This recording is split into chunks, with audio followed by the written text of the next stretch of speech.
Como Park Zoo and Conservatory is proud to present Chloe the Sloth. And action! Hey, St. Paul second grader. Ashley, what are you doing? I'm in sloth mode. Oh, well, we don't have a lot of time. Can you be in regular mode? Sure. Hey, St. Paul second graders, it's Ashley here at Como Park Zoo and Conservatory, and today I have my special friend Chloe the Sloth with me. Chloe is 16 years old. She's going to turn 17 on August 18th of this year, and her favorite food is steamed vegetables. Chloe is a Hoffman's two-toed sloth. Let's break down that name a little bit. This species of sloth was discovered by Carl Hoffman, and if you look at her front feet, you'll see that she has 2 toes, while some sloths have 3 toes.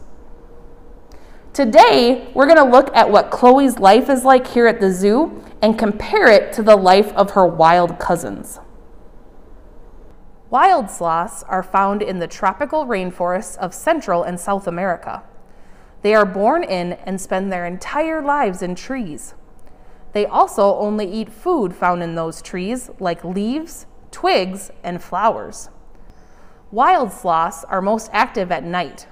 Their brown fur and a special green algae that grows on it helps them camouflage or blend into the trees they live in. These adaptations make it hard for predators and humans to find them. Let's talk about some sloth behaviors that Chloe shares with her wild cousins. Unlike people, sloths are solitary, which means they prefer to live alone. The word sloth means lazy, but their slow movement is actually an awesome adaptation that helps them conserve energy. Sloths sleep almost the entire day, about 15 to 20 hours. We only sleep about 8 to 10. They move through the trees at an extremely slow pace of about 15 feet per minute. Our bodies digest a meal in just a couple of days, but it takes a sloth almost an entire month to digest one meal. Because they digest their food so slow, they only have to use the bathroom once a week. And that's about the only reason they need to come down from their tree. Chloe and her wild cousins also share a lot of physical characteristics. For example, their special feet and long claws help them climb and hang upside down. Sloths have poor eyesight and hearing, so they rely more on their sense of smell and touch to move through the trees to find food. Let's take a closer look at Chloe's face and see that powerful nose in action. Notice how much her nose wiggles as she sniffs the air around her.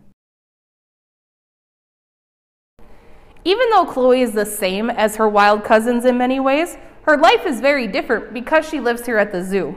For example, do you remember that green algae that we talked about that wild sloths grow on their fur to help them hide?